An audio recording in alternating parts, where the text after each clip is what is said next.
Hello, ladies and gentlemen. What is good? What up? What up? What up? Welcome to this quarantined edition of the Exiles Network News. This is ENM podcast number 27, and I am yours truly, Lupe, here with my fellow exiles, my homies, my homies, my homies. How are you guys doing? Christian, What welcome. up?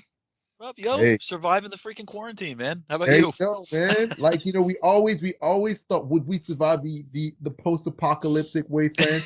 And here we are doing it. Hey, Paul, how are you doing?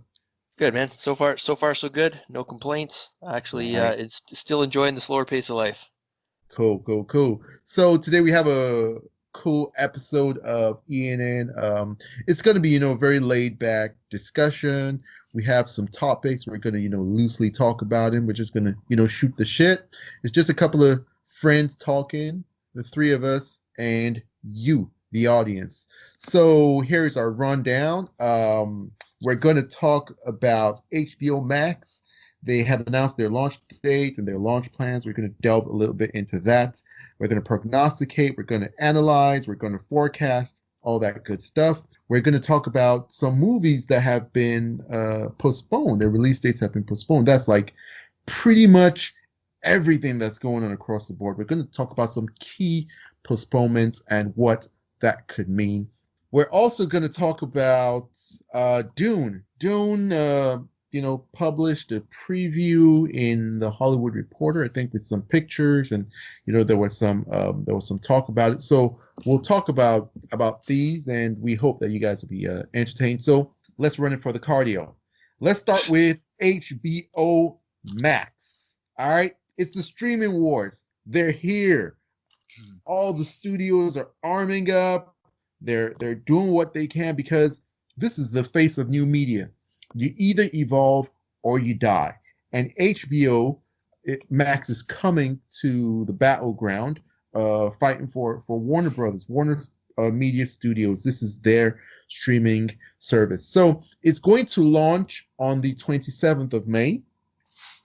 And it's going to launch with HBO's content. It's going to launch with a bunch of like old like legacy content and movies. I think their library is going to be just too impressive. Like their library is going to be so impressive. But then a lot of people get attracted to these streaming platforms for the originals. That's what brings people on, really.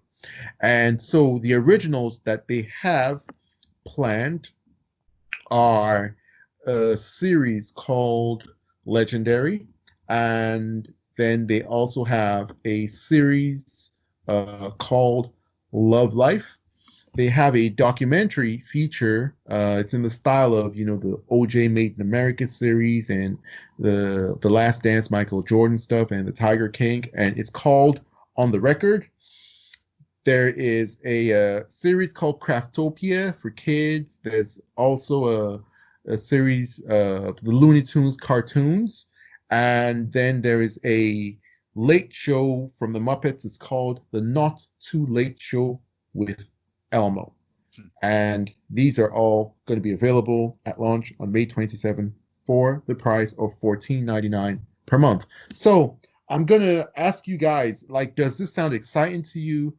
We have, other competing streaming platforms that you guys are subscribed to. I'm also subscribed to a few of them. Let's start with Paul. Paul, does the value proposition of HBO Max sound good to you?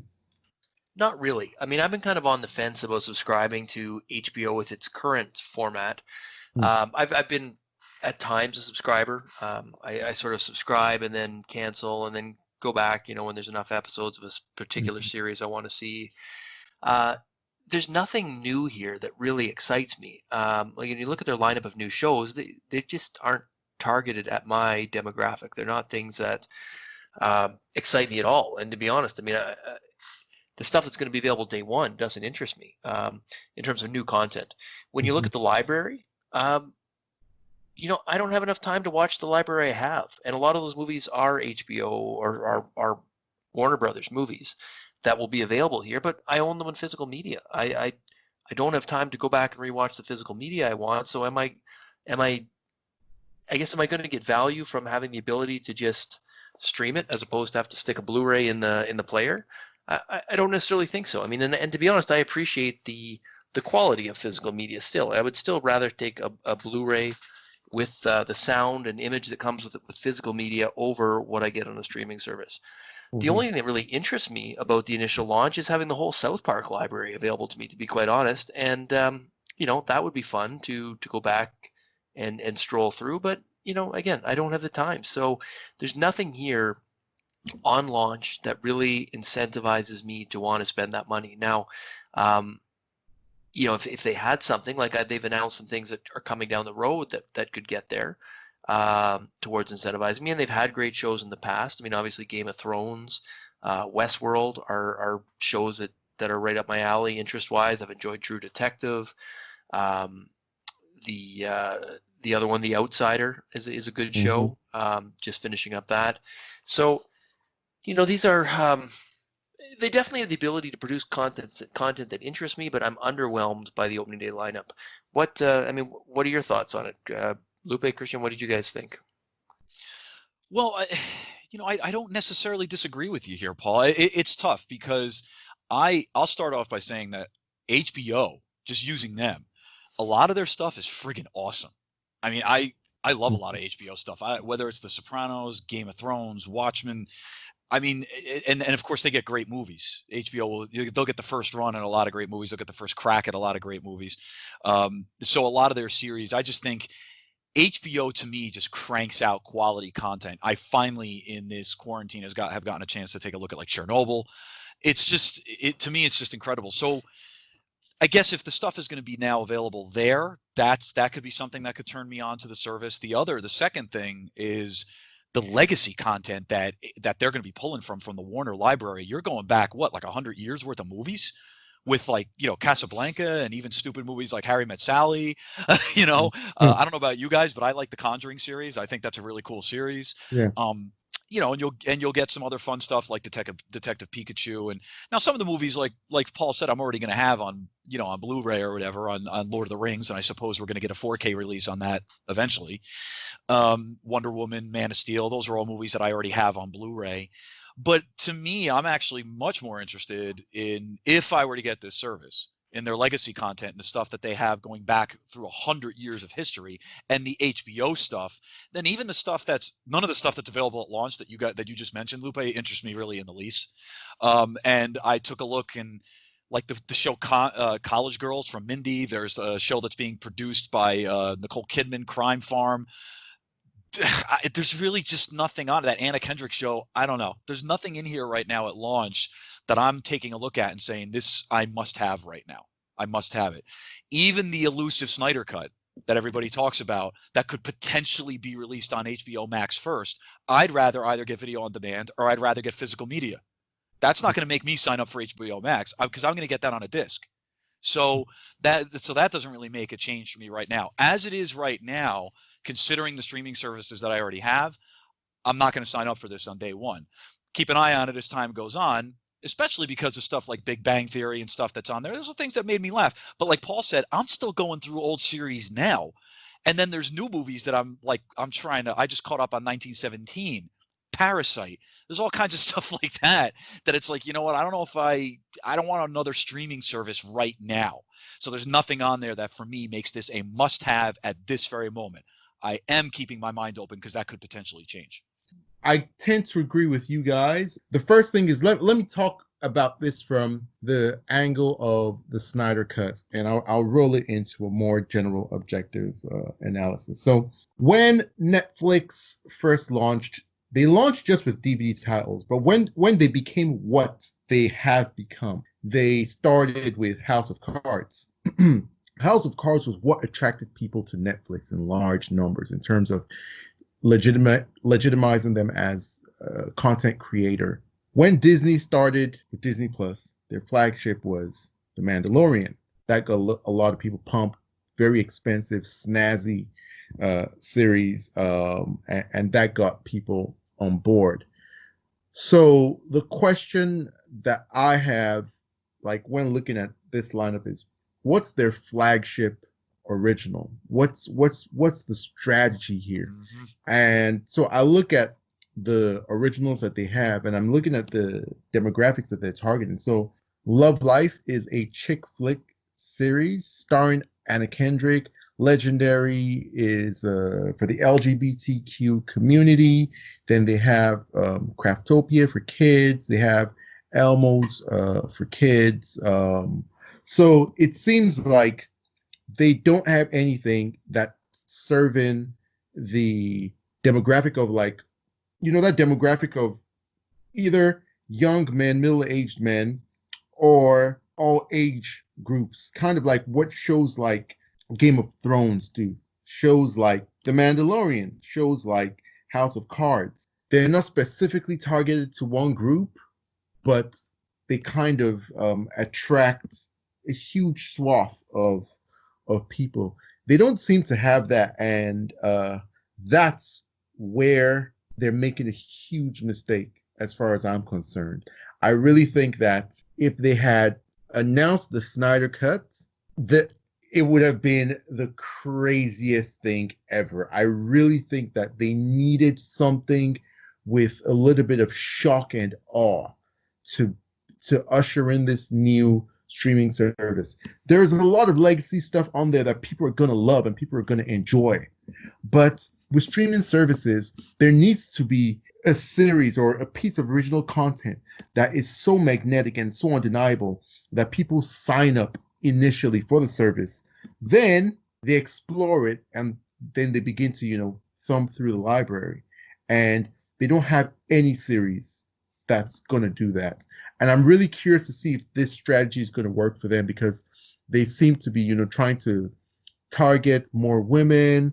They seem to be targeting more underserved groups, LGBTQ community, which is, all good and wonderful. And I love that, we're entering into an age where voices are being heard. But it seems like they're doing all that while not serving young men and young and middle-aged men. And it's a very interesting strategy. It's going to remain to be seen whether it succeeds or not. But looking at the success that Disney has had, looking at the success that Netflix has had, I think that I don't think it's the smartest way to go. Hopefully their business analysis, will prove to be correct, but I just don't know.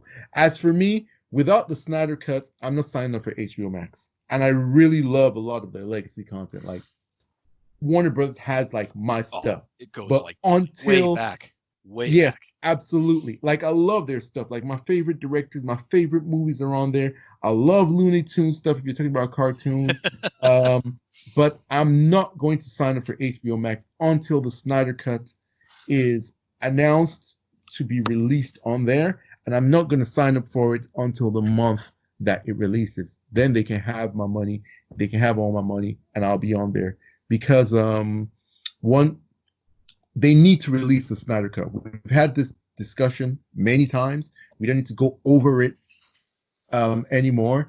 And I feel like if people who want the Snyder Cut are signing up for HBO Max without the Snyder Cut, there's no incentive for Warner Brothers to make the move and to get over themselves and do the right thing. So they need to see that there are economic ramifications for not releasing the Snyder Cut, and there are economic incentives for releasing the Snyder Cut. It's quite simple. No Snyder Cut, no HBO Max. And I encourage everyone to do the same. That's what I say. Lupe, I totally agree with you on that. And that maybe that's part of the reason I don't feel any excitement for this release. I think we knew we weren't going to get the Snyder Cut on opening day. Yeah. We knew that Zach has additional films he'd ideally like to, or additional scenes he'd ideally like to film. Whether or not that negotiation is complete or ongoing, who knows? But to your point, I want them to know that my subscription is coming because of the Snyder Cut. So you want their analytics to show that your purchase is in response to that. And how do you do that? You do it either on the day of announcement, which I think is probably the most obvious one. So whatever day they announce the Snyder Cut, I mean, that's the day they're going to get my money. And I said back when we wrote our letters to Ann Sarnoff that, if that's how they choose to release it first, then I will subscribe for a year. And if they have the option to subscribe for a year, I will subscribe for a year the moment they announce that thing on, they make it official, right? So for me, I want them to see that that's what's incentivizing my decision. Yeah. And I'll give them a full year, even if, and, it's a little bit odd because you're talking about a single film, right? That hopefully they'll release in physical media, which is how I'd prefer to have it. That being said, I want them to know that I want to give them my money for that product. So I will still subscribe for a year, even if they release it on Blu-ray a month later, and then I'll go out and buy the Blu-ray. Absolutely. I said I'd buy multiple copies of the Blu-ray, and I will. I'll be handing it out at work if they put it in theaters. I'll be taking my colleagues, family, friends. I made a number of promises in my letter, and I will keep every one of them. So, I want them to know that my money is there and waiting to be thrown at them for this product, and I don't want to give it to them until that time, right? It's that simple, like you say. It's at the point where we need to make clear what's important to us, and nothing they've given on day one jumps out at me as important. And more than anything, I mean, the Snyder Cut is important to me. So for me, that's a decision maker right there. The minute they make that announcement official, they've got my money. I think they also, and they have to look around too. Don't get me wrong. I hope you guys realize I'm not belittling anything you're saying. They have to look beyond that too, because you have folks as me as well. That's not the deciding factor on whether or not I sign up for the service. It's not, because if and when the Snyder Cut gets released, I was not thinking about HBO Max at all. I was thinking about, I'm either going to see it in a theater, I'm going to get it on home like a disc, Blu-ray or 4K, or it's going to come out on a video on demand service and I can buy it there. As a comic book fan, I don't know how you would not want to watch the movie, honestly. That just makes no sense to me when people just kind of turn their backs on it. I'm a comic fan, so I watch every freaking comic book movie except Birds of Prey, apparently, that comes out. But so that they have to take all of that into consideration too. That I think it's important what Lupe just said. Everything that Paul just said is absolutely important because you guys command a lot of money. But they also have to take into consideration what Lupe just said. There is no prestige show coming out right now in that launch that you're like, dude, I need to watch that. And then all these prestige shows are going to come out after that I really want to continue to give them my money. And that's, Netflix now has a wealth of original content. Some of it's shit, some of it is absolute crap, but some of it is very good. Some of their documentaries are actually quite good, about food and all that kind of stuff. That is actually quite good. Disney Plus has promised us what's going to come out. Right now, we don't see any of it yet, especially because of the COVID-19 crisis. Whether you hate Disney and their stuff or not, if you're invested in Marvel, Star Wars, and things like that, you're going to want to see that. HBO Max has to go that direction, I think, for the other side of that conversation, that are the people that are not as invested in the Snyder Cut. So they have to take this stuff into consideration. There's a lot going on here. And I think right now, what's there? Honestly, except the legacy stuff. Well, and I think to your point, I mean, the Snyder Cut attracts a certain demographic. Sure, it does. Right. Yeah. But I mean, they're hitting the other demographics with their launch titles, and none of those are hitting us, right? Well, they're not even hitting me, and I'm not a Snyder Cut. Yeah. Well, no. And when I say us, I'm including you, Christian. I mean, not just Snyder fans, but I got you. Okay. But young to middle-aged males. And they just don't have anything right now. Now, they've announced some titles down the road that are going to potentially excite that group, but they're not there on opening day. Some of the ones that excite me are not even a certainty. One that jumps to my mind is that the Dune spinoff, right? The sister, what's it called? Dune, the Sisterhood of, I think it's just called Dune, the Sisterhood. I think the Sisterhood. Yep. Yeah, and I mean, I'm excited about Dune. It's going to be a movie that's, we'll talk about Dune in a minute, and we'll maybe this will segue us into some of the other stuff that's coming that interests us, but we may not even get that. It probably depends how the first movie's doing, right? Yeah. They've got some stuff which we'll talk about coming from J.J. Abrams that's probably more up my alley. But again, it's not there at launch. Now, the other thing, just before we move off the Snyder Cut, I've never given any credence to the idea that they could turn the Snyder Cut into a series. But if you're actually going to use it to incentivize people to join a subscription service, what are your thoughts on it? And maybe, Lupe, this is more a question for you since you're more invested in it. Do you see any possibility with all the hype that's been built up around a 214-minute director's cut of, or Zack Snyder's Justice League, as we're calling it now. Do you see any possibility that they'd actually turn that into a series to try and drag out interest and maintain subscriptions? Or do you think we're getting a single, if and when we get this, are we getting a single 214-minute film and that's it? Or do you see, as I say, a potential to turn it into a series and then maybe continue the story from there? I've heard people speculate about it. I've not given it much credence, but what's your thoughts on that? Do you think that's even in the realm of possibility?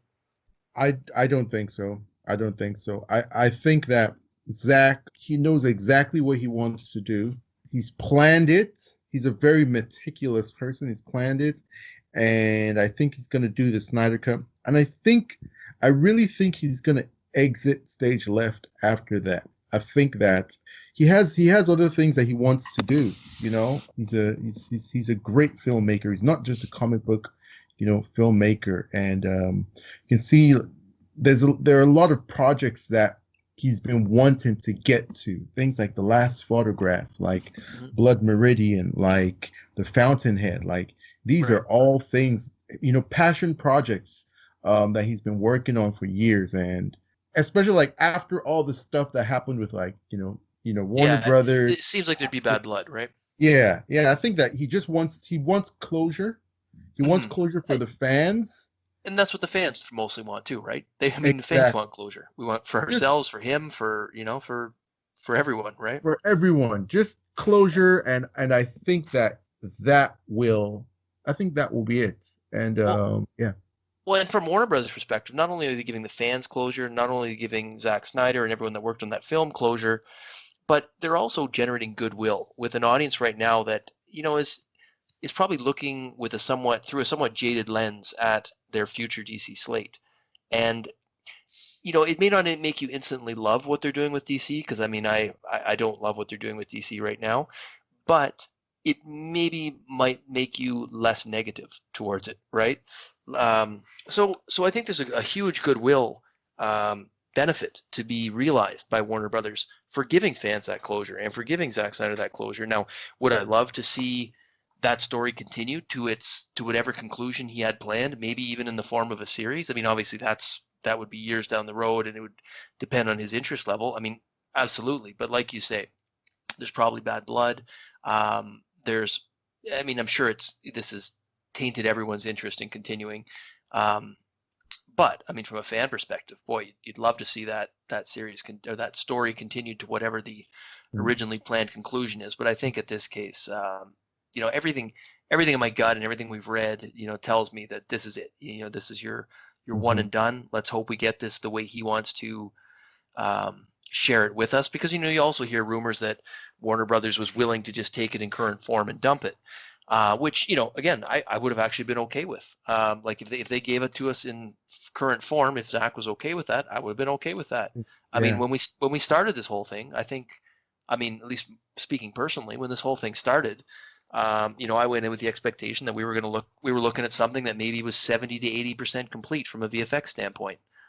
And going in with those expectations, I would have been ecstatic just to get that. Now, if we can get more, if we can get this thing polished up, that's great. And you know what? It instantly renews my goodwill towards Warner Brothers and improves my impression of their management, because they have cleaned house. The only guy left is Emmerich. It's hard to blame anyone else that's there now, right? Except for Emmerich. So, it really would be the cherry on the sundae in terms of giving you a fresh taste in your mouth, or getting the bad taste out of your mouth, moving forward with Warner Brothers. Well, that's it remains to be seen. As we said, we talked about Jason Killar's appointment. I believe that he's a sort of a leader that wouldn't let this asset go to waste. And I think the HBO Max numbers are going to come in quite soft. They're probably going to blame the coronavirus, the quarantine, social distancing, all of that. And I don't think that will be valid for a couple of reasons. One, Disney Plus's launch in the UK was very successful. They've been able to see their numbers go higher with this pandemic. Netflix has also been doing an amazing job. Video games have been doing an amazing job. So people are looking for of entertainment. You can't make the excuse that, oh, because of coronavirus. This And I is the think their ideal numbers, environment. yeah, I think their numbers are going to come in soft. And if they're very honest with themselves, they will see that they need to re-strategize. And the way to do it is original content. That's just it. Period. That's how Netflix gets people. Original content. Yeah. That's just it. That's it. Original content. That's the name of the game. That's why Netflix spends boatloads of money on original content. And it's unfortunate that Warner Brothers, I feel, is not spending on the appropriate stuff. I'm not saying that they need to cut down on stuff that's for like other demographic groups, but you need to balance it out well. And your flagship stuff that you anchor your entire thing on needs to be the staples that we've seen, the type of stuff, blockbuster stream-in fare that brings people in. Your Game of Thrones, your House of Cards, your Mandalorian, that type of thing. And they haven't done that. So I think they're in for a rude awakening, which is quite unfortunate. But once they release the Snyder Cut, trust me, the amount of hype that they will get, even people who are on the fence and don't want to, will be forced to sign up for it. It's going to be that earth-shattering because you will not hear the last of it from people who've wanted it. And don't forget that during the November 17th-ish Snyder Cut tweeting event, almost 1 million tweets were sent out. This is not like small fries. This is like a pop culture phenomenon. And so I'm excited to see it when it happens because I know it will. All right, let's move on. Before we move into postponed films, let's talk about Mortal Kombat Legends: Scorpion's Revenge. I did a spoiler-free review on it, so if you haven't seen it and you want to hear a spoiler-free review on it, you can go to our YouTube page and listen to that. But we're going to have a little spoilery discussion about it. So I want to hear what you guys think. You guys pretty much know what I think about it. Let's start with Christian. Probably was the dumbest thing I've watched in a while, and I knew it going into it, and I loved every freaking second of it.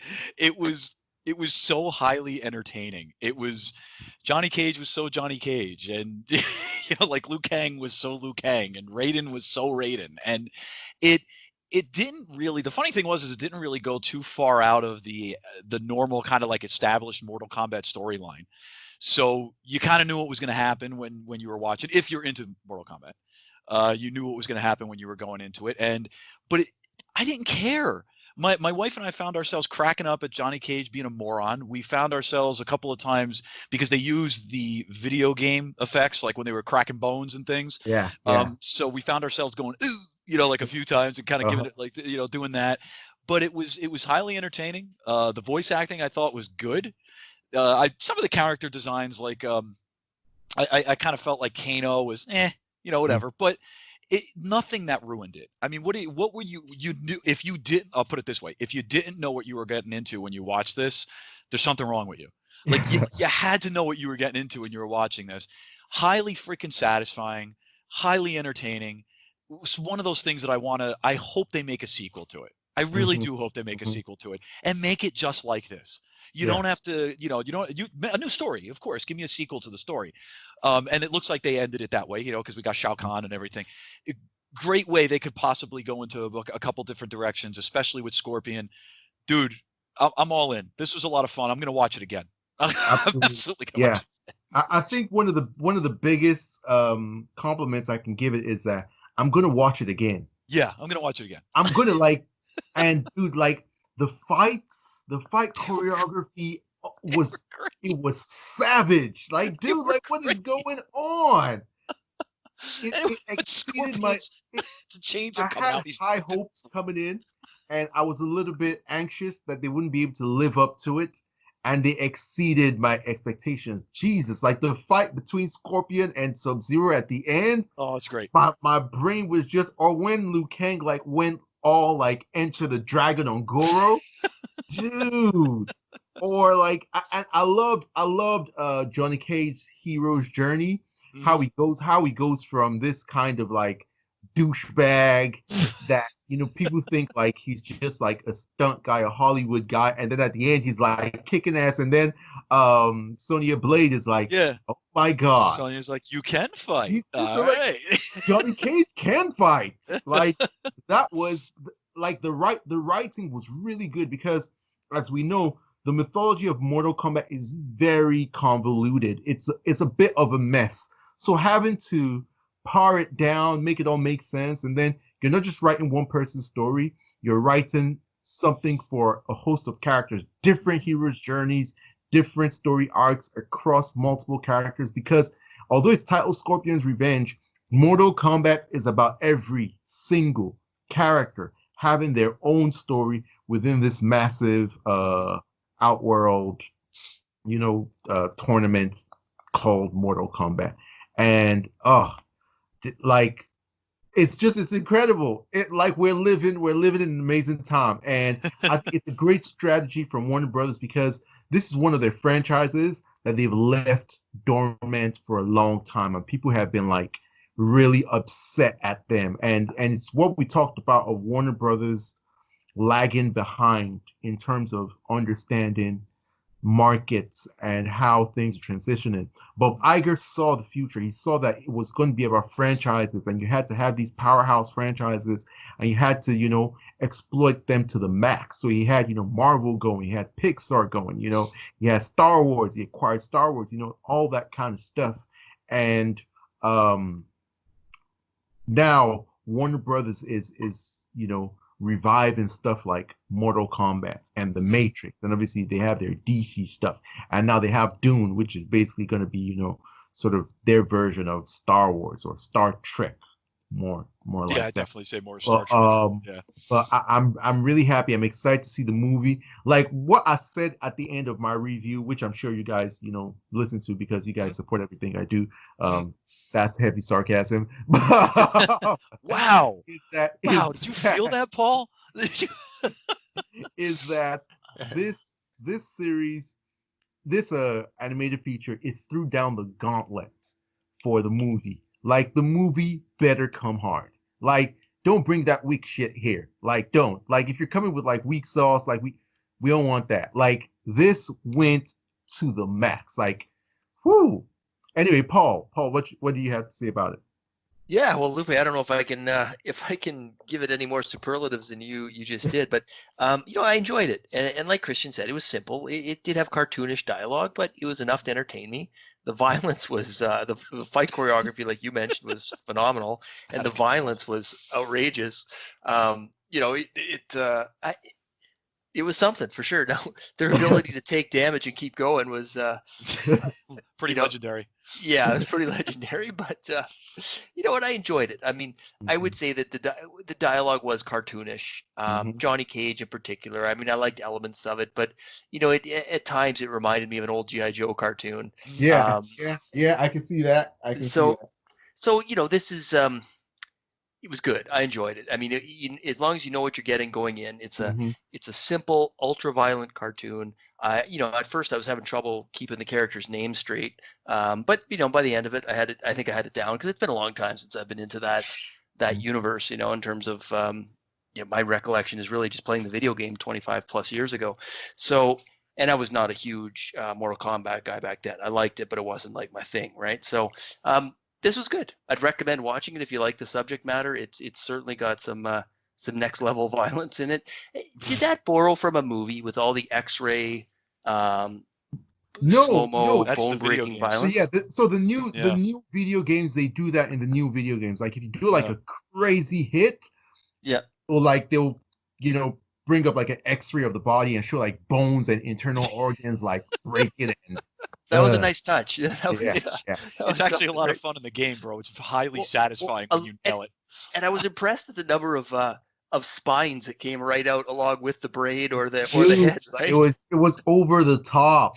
So Mortal Kombat. So it was good. I'll leave it at that. The dialogue lacked, but I mean, what cartoon movie doesn't have issues with dialogue? I mean, there's very few, right? But it was fun. It was entertaining. It made me wonder what they could do with a live action in the same way that I like the DC animated films, but there's you got to take it up a notch for live Yep. action in the way that I felt Yep. Snyder's movies did. It makes me wonder, what could you do with something like this, but take it up a notch in a live action? And, it kind of whets my appetite for a slightly more serious live action take on it, which and they are making a live action Mortal Kombat, are they they not? are. Mm-hmm. They are. It's coming out next. It's supposed to come out next January. And Right. do we know who's involved in that? So, do we know who's involved? Like directing, acting?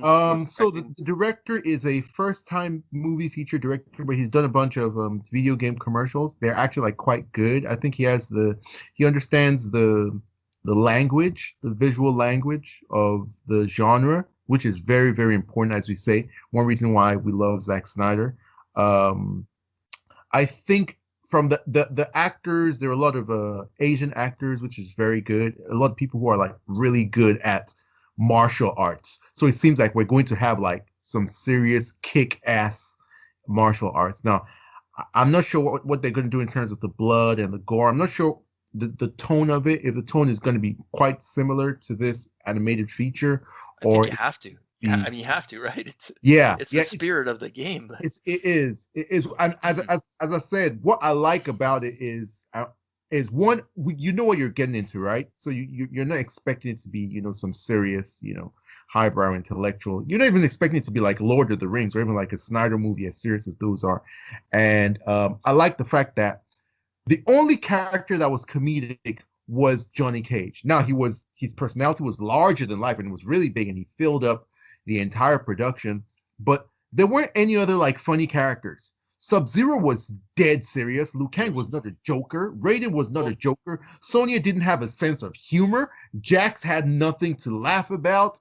So he did not have anything to laugh about. Poor Jax. You know what? My one complaint was we didn't get enough Sub-Zero, because Sub-Zero has always been my favorite. Yeah, but Sub-Zero, you know what?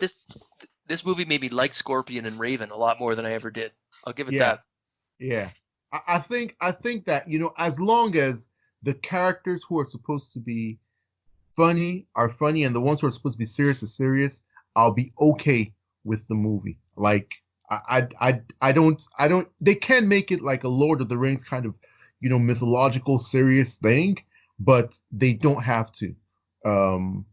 If they go with the tone of this, I'll be very satisfied. I'll be okay. I'd like it a little more serious for me, but hey, teach their own.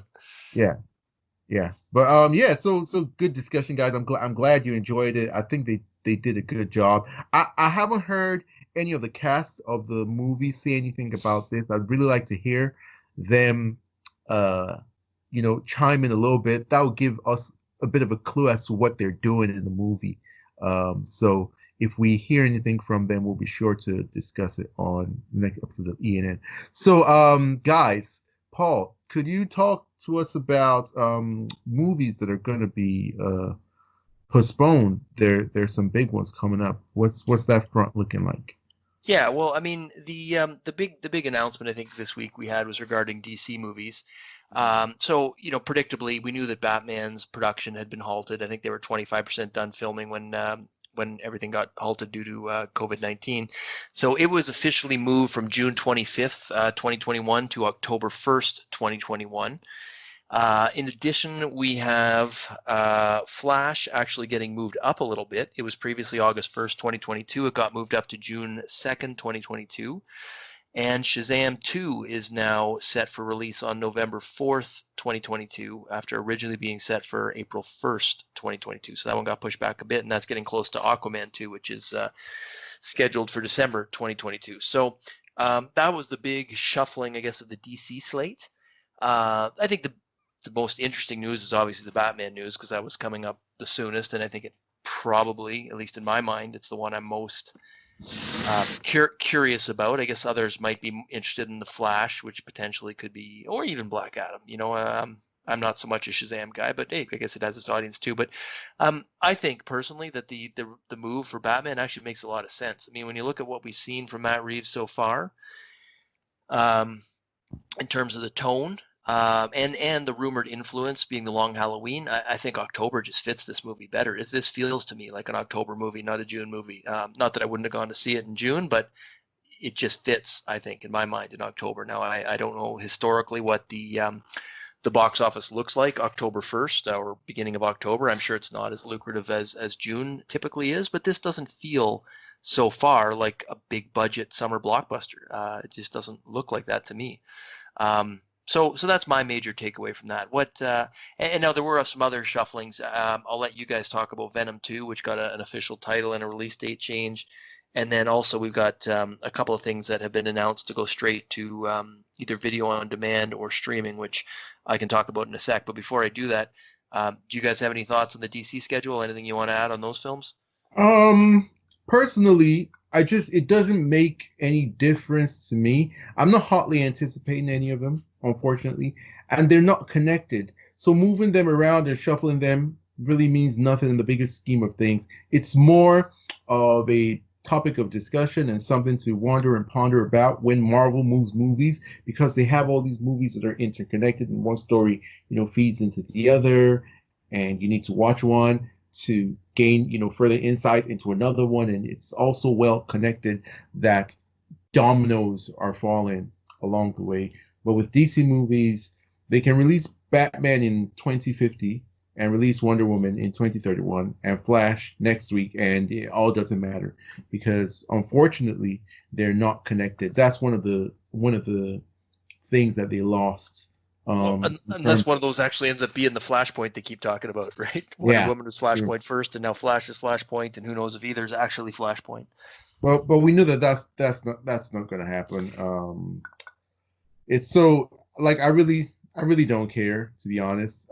In terms of Matt Reeves' Batman movie moving to Halloween, I think it might be a better spot for it because I don't think this is going to be like an action-heavy movie. You're not going to get like really good, exciting, pulsating action.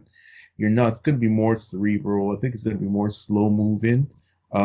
They've said noir detective, right? So if that holds true, October's a great place for that. I think that October will actually it's actually a more appropriate spot for it. I'm not anticipating it too much, so I can wait. I'll be fine. Yeah, this one's not breaking my heart either. Christian, what are your thoughts on it? Well, I mean, from the standpoint that I'm a comic book movie junkie, I don't like any of the movies getting moved just because it means I have to wait to see them. That's really it. Just so from that standpoint, I don't like it. But from a human standpoint, this is the right thing to do. And it's interesting that Wonder Woman is still, I guess, slated for August at this time. And I'm interested in what's going to happen there because there's two things at play. There's not only governments that are still shutting everything down, but there's also people. As we start getting into the summer, are they going to be comfortable going to sit into a theater? So even after this stuff is all opened, I know where I live in New Jersey, right outside the New York City area, a lot of the business leaders are talking to governors, and they're also talking to chiefs of staffs right now saying, it doesn't matter when we open. Nobody's going to want to come into my restaurant anyway. So that's basically what they're saying. So they're not wrong. As of today, I don't know if you guys read, but it looks like the governor of Georgia has an interest in opening theaters. Yeah. Stupid. I'm sorry, I'm going to say it. I don't care who hears me. Stupid. So, he wants to open up theaters. What movies? What movies are they playing? Well, there'll be nothing there anyway. That's number one. Number two, I mean, it's to me, it's grandstanding for a certain section of the public, but that's just political grandstanding. That's all it is. And it's ridiculous at this point, especially considering that most of the United States has peaked, which means we're going to sit at that peak for a while. It doesn't mean nobody else is getting infected. It just means the level of the infection is not skyrocketing anymore. We need to get to the other side of the curve when we start curbing the infections, and we're not there yet. So I don't see why you would want to we already know that movie productions are usually, people that have been on these things have said they're just open for germs, so they're just like germ fest. And then you're going to go into a theater. It just doesn't make any sense right now. So I think you both brought up a good point because it's A, what movies are going to be there, but B, who's going to want to go even when the movies finally do get released. So yeah, I mean, I think there's a business side of it and there's a human side of it. And from the business side of it, yes, as a comic book fan, this sucks. I want to see comic book movies. I want to see good comic book movies. I am looking forward to Matt Reeves' Batman. Not 100% too sure about Shazam 2 right now. Who the fuck knows what's going on with Flash? I don't know if any of us know what's going on with that. I don't think it's ever going to come out. Like I'm with you, man. I have my notes. Like, what's delay? Honestly, guys, like what's holding it back? Like, let's be brutal. It's not. At this point, I'm thinking that it's not going to come out. The only thing to me is that they're waiting, and I know you guys, we've gone back and forth on this a couple times. The only thing I'm thinking is they're waiting to see what happens as we get a little closer, and if it looks like they're not getting what they want, they can drop the Flashpoint bomb and reset the entire franchise. That's really the only thing I can think of. It's the only thing I could think of. Well, and creative differences in the whole tone and Well, the that too. story, Yeah. and the other thing, you know, I don't put a whole lot of stock in this, but you remember there was a rumor that Wonder Woman's going to be the Flashpoint. Yeah. I still, until I see that movie, I'm still not sure what they're even doing with Wonder Woman, right? Because James Gunn has been so evasive, and so has Warner Brothers been so evasive about telling you whether Suicide Squad is a sequel or not. I mean, everything about it says it's a sequel because they've got half the cast returning, but they're unwilling to call it a sequel. Is it because they're so embarrassed by the first Suicide Squad that they just don't want anyone to think it's a sequel? Or is it because something's going on in Wonder Woman that doesn't quite make this a sequel anymore? I mean, who knows, right? We'll find out. So who knows? Maybe they'll deal with that whole Flashpoint thing before we even get to the Flash. But throw shit against the wall and see if it sticks. Yeah, see what sticks, right? That's the one thing I will say about Shazam 2, and I'm not a big fan of Shazam 1 at all. I thought it was I did not like Zachary Levi as Shazam. I thought he was overly comedic, like more so than the kids. Like I actually like the kids' performance quite a bit more than his. But that movie to me felt like a family Christmas comedy, and it came out in the spring. This one moving to November 4th, it's the right time going into the U.S. Thanksgiving season and the Christmas season. That's more the time of year you start to be interested in that kind of movie with your family. But will it be a family? Will it be also set in Christmas time and be a family Christmas story? That's well, I just think question. he's such a goof. It's going to be a family comedy no matter when it's set. So I don't know. You know. It's a movie that I go see because my wife and daughter are moderately interested, not because I'm in a rush to see it, right? Now, to be sincere, I am interested in what Black Adam is going to be like. Yeah, me too. Like to be honest, like when the DC was still on track, and when they had their own signature house style and everything was connected, I was very excited for The Rock to be Black Adam because. He's the biggest star in the world. Arguably, I'm like, right? Like, am I? No, I mean, he could do anything at this point. He could do anything. No, he's charismatic. But the fear with him is that he's also done a lot of really over the top comedic roles. I mean, obviously, like Tooth Fairy was the worst of them. But a lot of the stuff he's famous for is very heavily comedic. But I think he could be very good in a real serious Black Adam movie that leans into the mythology and the darknes. Exactly. And if they do it right, that could be a really good movie. I'm just worried that. Well, I actually have not just worried. I lack any sort of confidence or faith whatsoever that they're going to keep it serious. I feel like he's going to be wisecracking. You know what I think? I think that, and that's the thing. That's why it's actually the one I'm anticipating the most, because I don't know. Because when I see, production stills and I hear more and then I'll know, and then I'll know whether to just dump it or to be really on board. Because as I said, in Zack Snyder's DCEU, The Rock as Black Adam would have I can't awesome. My mind can't even like contain like with the right director it would have been awesome. No, but Zack Snyder and Deborah Snyder and Charles Roven, they were vetting who the directors were. They were the ones that were making sure people like Guillermo del Toro were coming on board, and people like the director of Suicide Squad, I'm pulling a blank. Ayer? Right?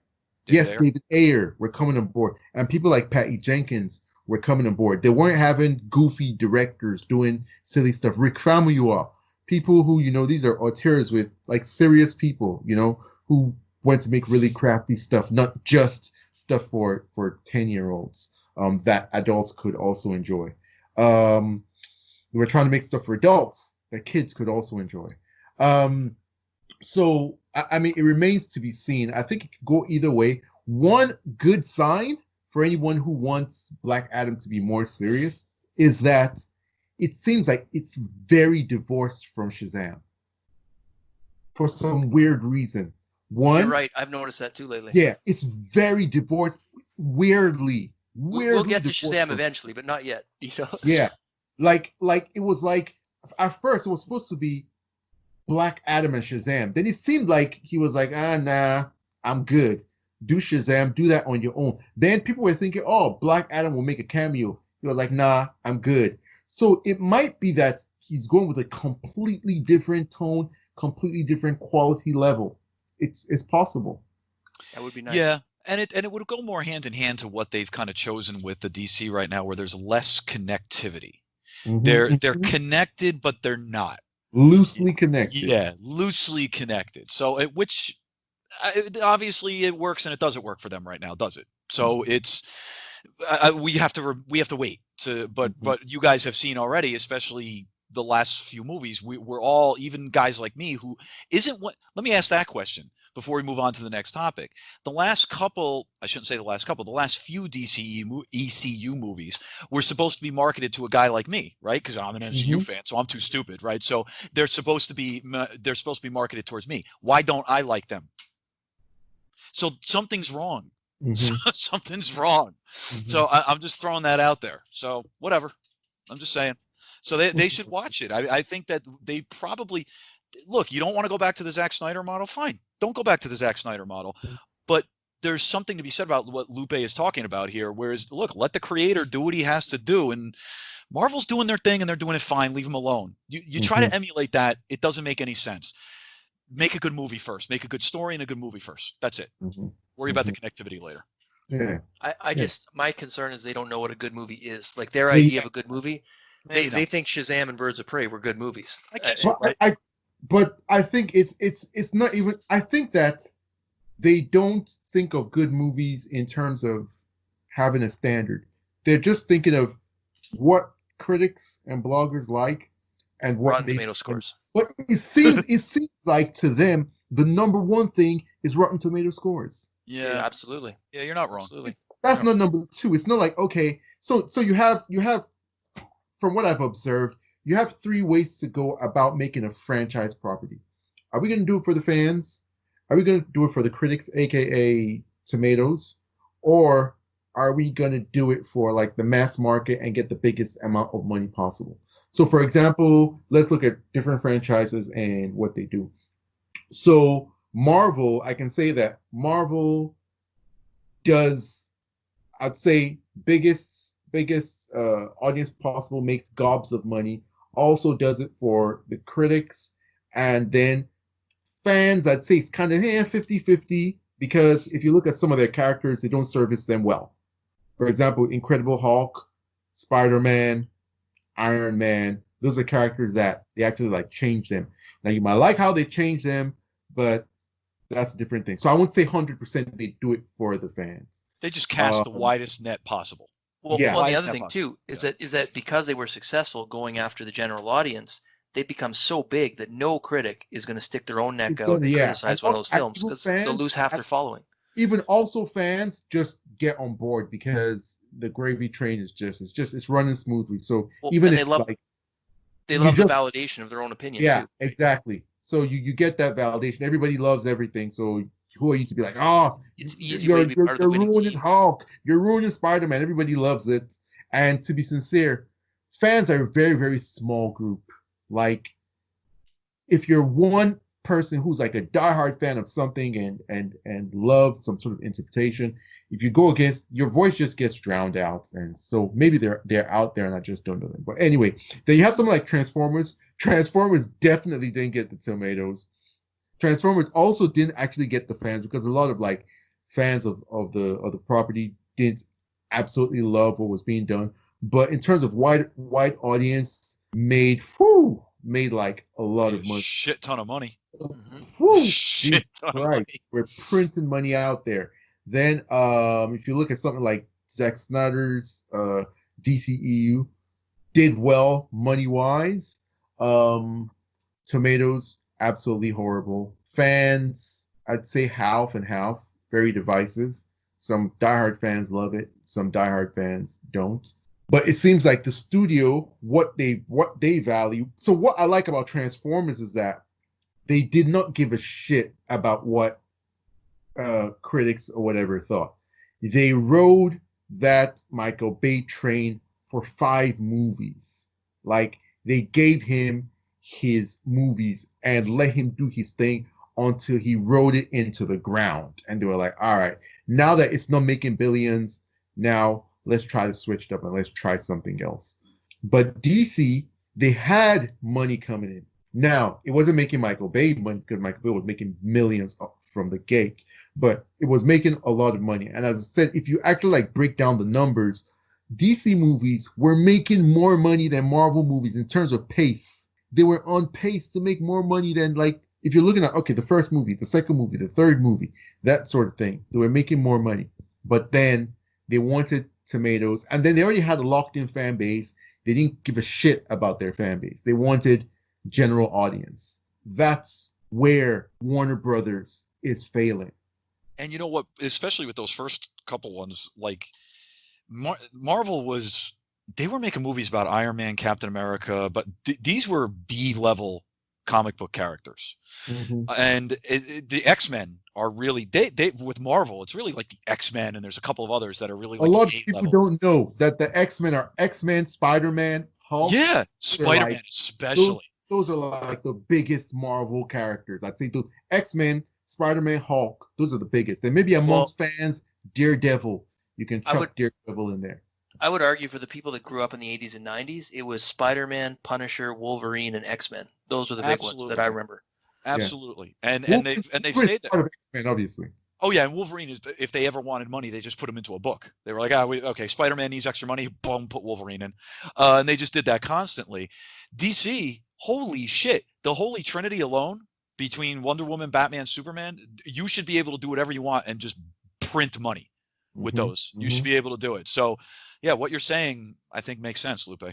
That makes sense, because they should just be able to print money with those guys. Yeah, and they shouldn't care too much about, as long as you have if I was them, what I'm looking at my core fan base who helped me make this amount of money, and I'm servicing them.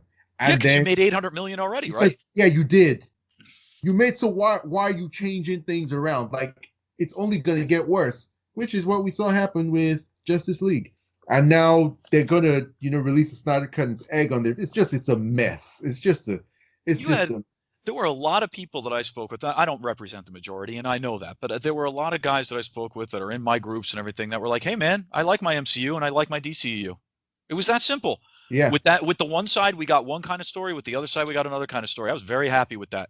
And I had the X-Men going at Fox, which are my favorite team, and I didn't really like the way Fox handled all their movies, but we still got Days of Future Past. Yeah. And we still got X2, and we got Logan. So I mean, it was the best of all and worlds Deadpool. for me. And Deadpool, yeah, which was great too. Yeah. Okay. Yeah. All right. Great discussion. Let's talk about Dune, guys. Dune. So, Dune fans have been waiting forever for just a scrap, a morsel. Please, just a morsel of a picture, something. Like, he didn't even release like a logo. He didn't release anything. They were so thirsty.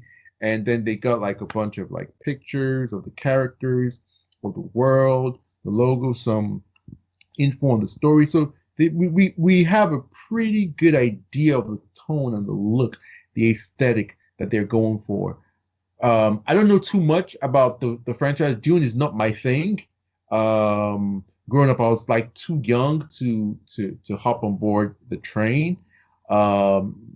It's just never been my thing. But the way I see it is, I think that Warner Brothers are trying to make their own Star Wars. I think that what they're trying to do is, so Star Trek used to be positioned as this opposite to Star Wars, Star Trek and Star Wars. But over the years, Star Trek has just faltered and not been able to be a good enough counterbalance to the popularity of Star Wars. And I think that Warner Brothers is trying to take the place of Star Trek and have this sort of like space opera adventure, but rather than have more popular sensibilities, it's going to be a bit more highbrow, a bit more high fantasy. So what do you guys think? Do you think that's a fair assessment? Do you think that that's the niche that they're trying to hit? Do you think that they'll be successful? What are y'all's thoughts? Let's start with Paul. Yeah, I'm not sure if I agree with that. I mean, obviously, I think they'd like it to be a successful sci-fi franchise. I mean, they're talking about making 2 movies. Villeneuve said that he would only agree to do it if he could do it in 2 movies. And there's so many of these books, right? And there's quite a world there that's built to be brought to the screen. But this isn't a mass appeal science fiction like a Star Wars is, or even a Star Trek, I don't think. And if that's what you're trying to get out of this, I don't think Villeneuve's the guy to do that. I mean, I love his movies, but he's not a mainstream guy, right? Like, he's just not. Like, if you look at Blade Runner 2049, how did that one do at the box office? It was a phenomenal movie. Did it make money? No. Nope. Not really, right? I think this one's got a little bit better chance of attracting more of the mainstream. I mean, for me, this is right up my alley. I mean, this is probably my, aside from the Snyder Cut, this is my most anticipated film right now. Even maybe slightly ahead of Army of the Dead. Subject matter wise, leagues ahead of Army of the Dead. I mean, Snyder's my favorite director, so that boosts that movie, up to the same level. But purely from a subject matter perspective, I mean, this is fantastic. This is exactly what I want. But I'm not representative of the mainstream. I'm learning that more and more, right? So, it's I don't know who you're making this for. I think you're making it for a smaller audience than can justify the cost, and I think that's unfortunate. And I really hope I'm wrong, because you want to see more of this stuff. But I mean, I guess what's your best case? You come away with, I don't know, Avatar, I guess, is your best case, right? But Avatar is a more mainstream fantasy, right? Like, it's a world that people wish they could go to. Dune is a horrible desert planet where you have to wear suits to recycle your own body moisture, and winds rip so fast they can eat the sand eats the flesh off your bones if you're not covered, right? So this isn't the mainstream fun party, and we already see the critics coming out of the woodwork with that stuff. From the first shots that were released from the Vanity Fair exclusive, you had the usual talking heads coming in saying, "Oh boy, Dune sure looks like it's going to be fun, doesn't it?" And you had people color correcting to add more color. The same crap, Dude. the same crap we've been, it's just, it's unbelievable. You know what this is like? Like your sobering, bringing me back to reality. Talking points are reminding me of the box office fail of Arthur Legend of the Sword.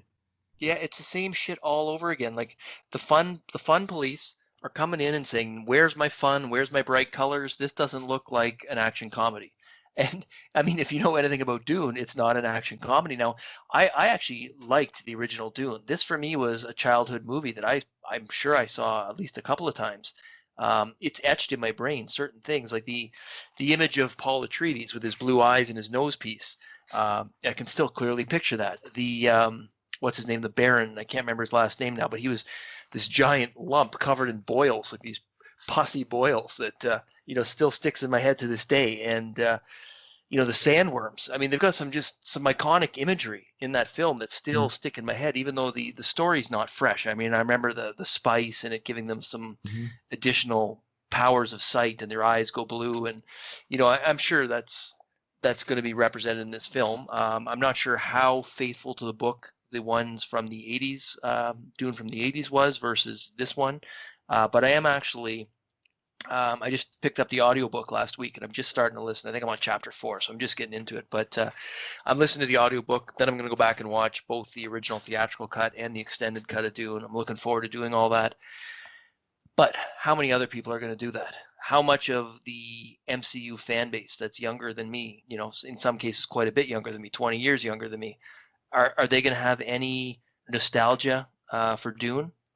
Does science fiction even sell anymore? I mean, we see it with Alita, right? We saw it with Blade Runner. We saw it with Ghost in the Shell. Like, the kind of stuff, the Tron Legacy going back a few years, the kind of stuff that really, really excites me. It's got an audience, but that audience is not the $1 billion audience. It's the 400 to 650 million audience, if you're lucky, right? If you make a great movie. sorry to interrupt, Yeah, but go ahead. this is like for you to continue commenting on. Villeneuve has been quoted as saying his Dune will be a quote Star Wars for adults unquote. Yeah, well, I mean, I think there's some truth to that, but does Star Wars for adults sell to the general audience the way Star Wars for the family sells, right? Nope. And that's the question, right? It's like Zack Snyder's DC films. That is a perfect film to me. And yeah, they absolutely have their audience, but does that sell as much as a movie that's more action comedy that's targeted to a four quadrant audience, right? And obviously Warner Brothers felt that it didn't, which is why they butchered Justice League to try to turn it into an action comedy with four quadrant appeal. Now that was a massive failure, but when you look at the box office right now, what makes money? Marvel movies, action comedy, four quadrant appeal. Things like Jumanji, action comedy, four quadrant appeal. Digitally animated films, again, some comedy, more kid oriented, but they bring out the whole family. So if you want that $1 billion box office, it seems like it's such a requirement these days of a big budget blockbuster. Even the Jurassic Park films, right? Not necessarily as comedic, but some comedy. The last one in particular had some comedy that I wasn't really thrilled with. That's what they're going for. They're trying to bring in the whole family. So going back to your question, Star Wars for adults, does that bring in the whole family based on the screenshots we've seen so far, like the stills that were released? It's exactly what I want to see, but is this the kind of thing that's going to excite children? Are they going to want to see it? The only stroke of genius, and I don't know whether it was him or it was producers, are the casting of Timothy Chalamet and Zendaya.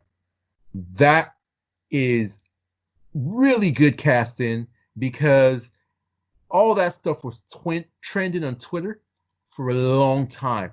And at the top, I was very surprised.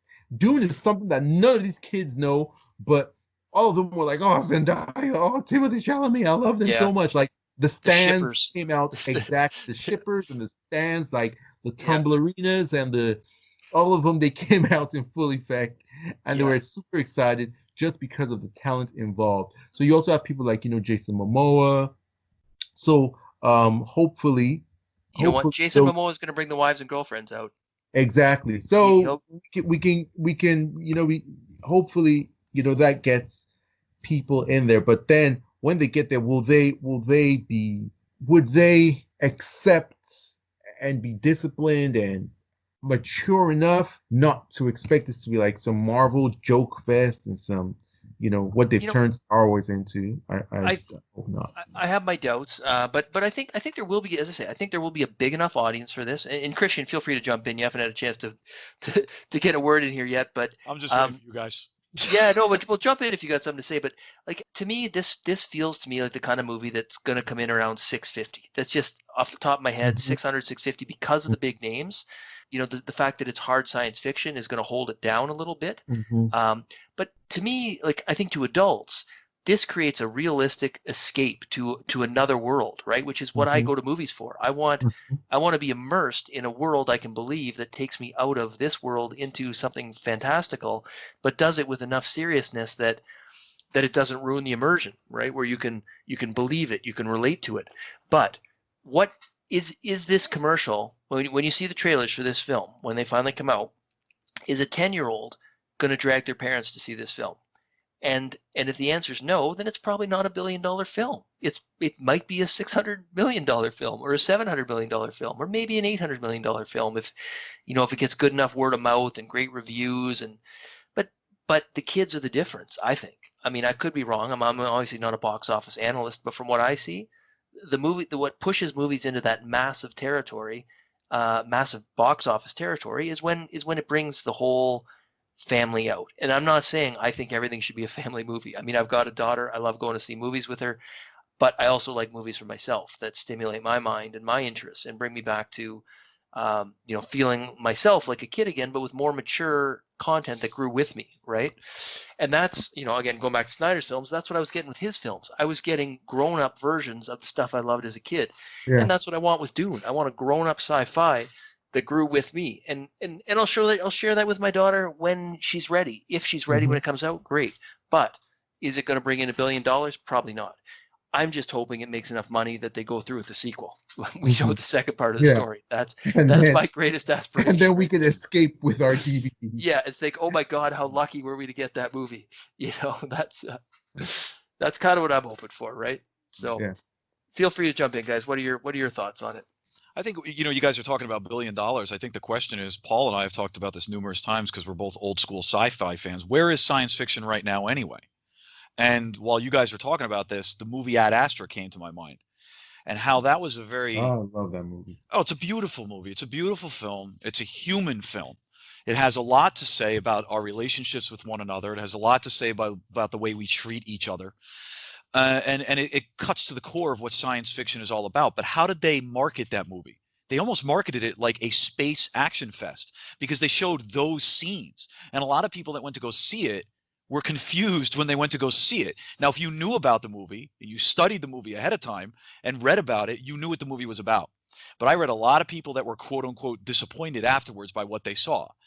So is that what these studios feel they have to go for? I think the question is, like, what are they trying to go for this? Me personally, I don't think Dune should be this family fun fest. It shouldn't be. I've seen these stupid arguments going online where people seem to be disappointed in the muted color palette, the realist focus style, the kind of militaristic style that they're going for, the uniforms, the landscapes that are very desertish.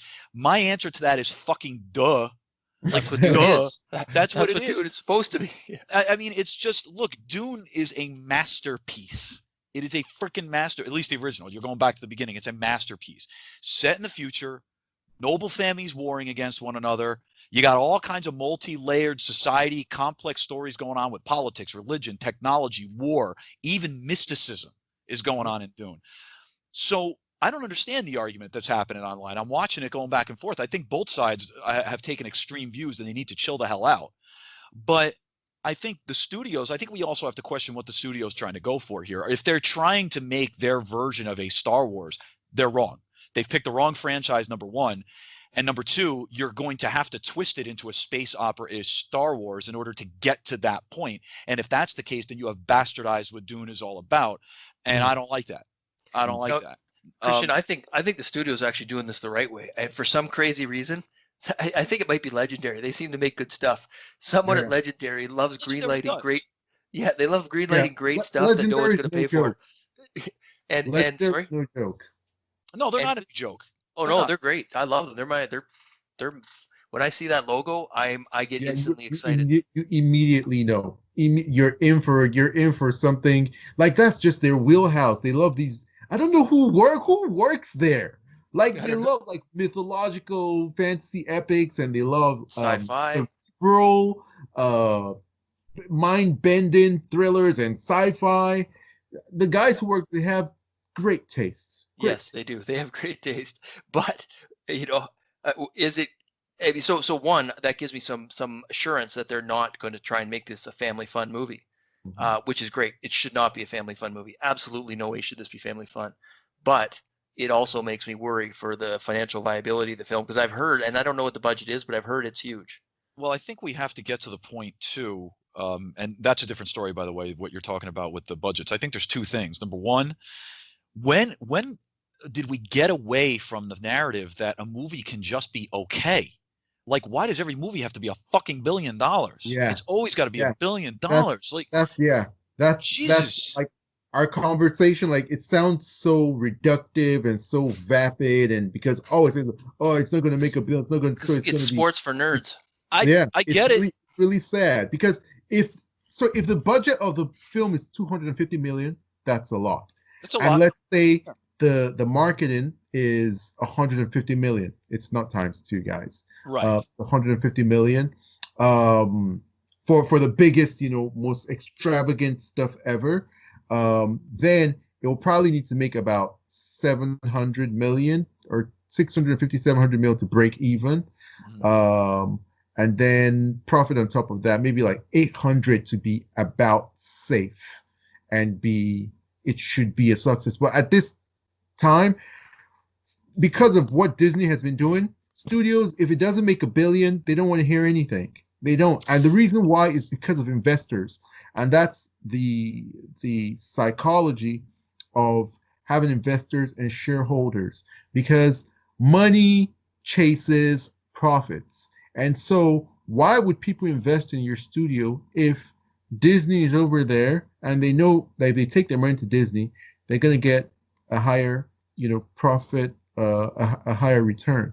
So then you begin to see this kind of profit-seeking action and profit-seeking motive over the artistic enterprise, and that's quite unfortunate.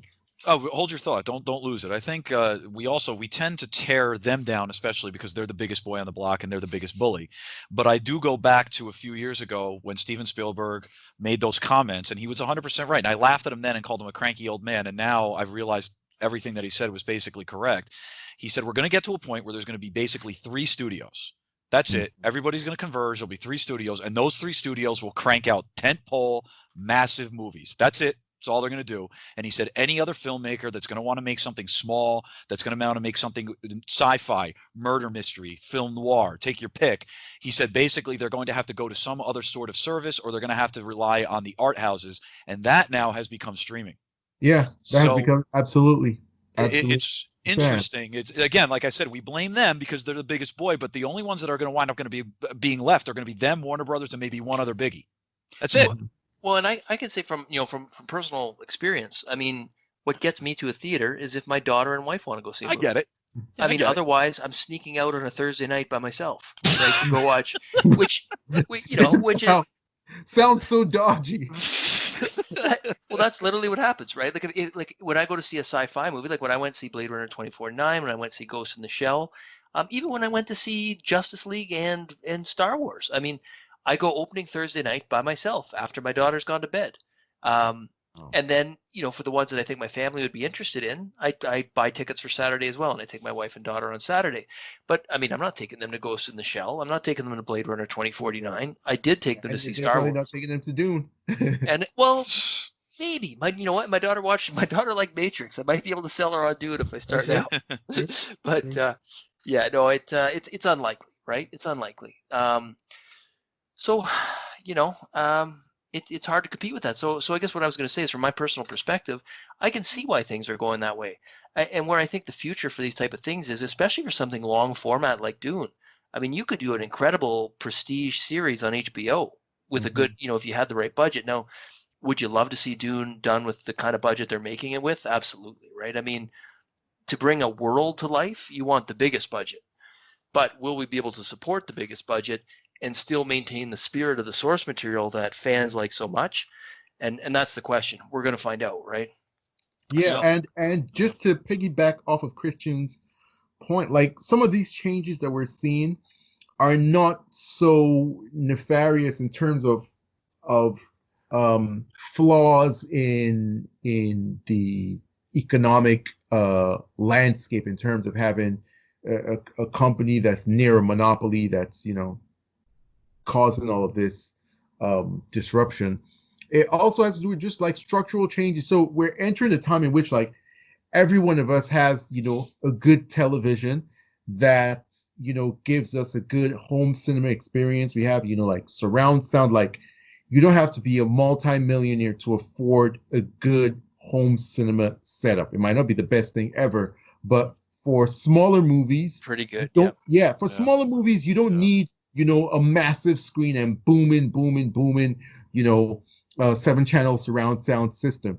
And then with how good the internet is right now, you're able to stream things like perfectly. So the convergence of all those technologies and those events makes the home cinema experience much more advantageous. And then for going to movies, it's a treat, and it has to be something that really that's an event and really inspires and justifies going out. And for most people, it's stuff that's big and explosive and loud, and it's fun and celebratory. It's not something that's more cerebral and more thoughtful. That's just the nature of the beast. So yes, I do see an unfortunate future where most of these things go to stream. For example, like The Gentleman, it was a box office flop. And it's so sad because that movie should have been on a streaming platform. It should have been on something like Amazon or on Netflix or on, because if it was on one of those, it would have blown up like the way Tiger King is blown up. It would have had, Yeah. people watching be like, oh my God, that movie's so incredible. I can't believe it was so funny and it was fun and this, but it's a small movie. It's not an event movie. It's a type of movie that did well in theaters in the 90s and the early 2000s. But these days, it just gets lost in the shuffle because it's not a superhero, huge blockbuster, epic. And Lupe, to that point, what was that? And Christian, maybe you know the answer to this as well. That one on Netflix that just went bonkers. Everyone went crazy for it. I think everyone was blind or everyone was deaf. I was about to say, I knew it was, as soon as you said it, Bird Box. Bird Box. Like, it wasn't that good. It was fine. But God, but everyone was talking about it because everyone's got Netflix and it's free and it was right there. And then people started talking about it and all of a sudden everyone's watched it. And I don't know how many views that thing got, but it was colossal, right? Like, it did. That's why I'm thinking that Zack Snyder's Army of the Dead is very well positioned. I think it's going to blow up. Yeah, I think it's going to be great. I think it's going to be, and we need to. So the Extractor is coming out in a couple of days. That's the new Chris Hemsworth movie produced by the Russo brothers. Yeah, directed by a young up and coming director. I'm really looking forward to that one. I'm going to have a review for you guys, so be sure to listen to it. I think it's going to give a good indication of how movies like Zack Snyder's Army of the Dead are going to do. Michael Bay's Six Underground, it did okay. It did better than Triple Frontier, which to them was a disappointment, but it didn't do as well as like Bird Box. Bright did really well too, didn't it? Which one? Bright. David Ayer's Bright. Bright, yeah. So Bright actually did well. Bright did well for them. So I'm curious to see how the Extractor will do. Although it doesn't have it has a big name actor. The Russos have been attached and they've been really pushing their image and brand to sort of boost it up. Although they're not the direct. Shamelessly. They're not the direct directors. So I'm not sure how much of a boost that's going to give it. But I really want to see how it performs on the platform. Because I think a lot of these type of movies just need to be on streaming platforms. Well, and I think Army of the Dead, I think it's going to do extremely well because one, I think people underestimate the following that Zack Snyder has. There's a lot of people, not just in the hardcore movie fans, but in the casual audience that really like his movies. But even the people that hate Snyder's movies, that are the most vitriolic, will be like, well, I liked Army of the Dead, which I mean to me is my least favorite of his films. But the people that hate Snyder, like Dawn of the Dead. Dawn of the Dead. So even the people that hate Snyder like Dawn of the Dead, and I think a lot of them I've seen saying, oh, thank God he's going back to horror or zombies where he belongs, right? Well, so I mean, all his fans are coming, and now the people that usually crap on his movies are actually going to give it a chance. Plus, it's on Netflix where everyone's already subscribed and just looking for something new and exciting to watch. I think it's going to blow up. I really, and I hope that comes true. I hope it does as well as I think it's going to do. It's very well positioned, and also people like zombies. They're like, zombies. I mean, I don't know what it is. Still a popular genre to this day. It's a very popular genre, and in this time of a pandemic, I think it's going to be very interesting to see how it's marketed in terms of, post-apocalyptic end of the world. Well, absolutely. Sorry, I didn't mind. And I'm sorry to cut you off again. I was just going to say that it's also incredibly well positioned from a casting point of view in terms of an international audience. Yes, absolutely. So I think it's going to surprise a lot of people how it does overseas as well. Yeah. Very cool. Well, that's our final topic for the day. Good discussion, guys. Always good to chop it up with you guys. In this time of social distancing and quarantine and isolation, I feel close to you guys, and that's awesome.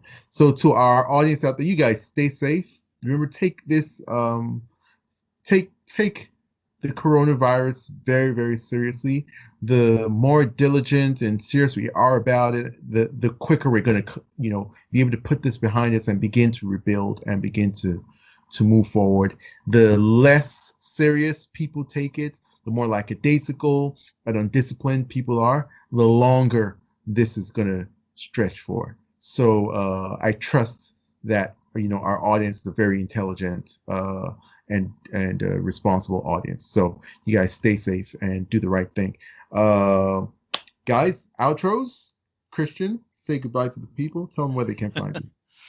Well, the feeling's mutual, Lupe. It's good to get a chance to talk to you guys every week. And yeah, even though you're across the pond, sounds like you're right next door. So, but I've said this before with a couple of closings, and I'll repeat it again. Please stay safe, stay healthy. Your family is what's more important, and your friends are what's more important. That's it. The people around you, the people that's close to you, that's it. So be smart.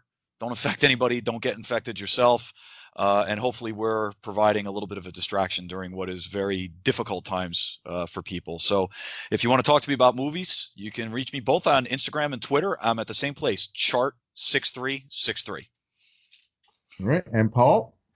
Yeah, echo those same sentiments, guys. It's great getting to talk to you every week. You forget, with the miracles of modern technology, you forget just how far separated we are. But it's a nice grounding and a relief from some of the the concerns that we face right now on a daily basis. So enjoyed it again. Had a lot of fun tonight. We got into some topics that we're passionate about, which is always a treat. And looking forward to next week. So if anyone wants to continue the discussion, by all means, you can always reach me on Twitter at @_Paul_P, or on our Exiles account at the Film Exiles, or on YouTube.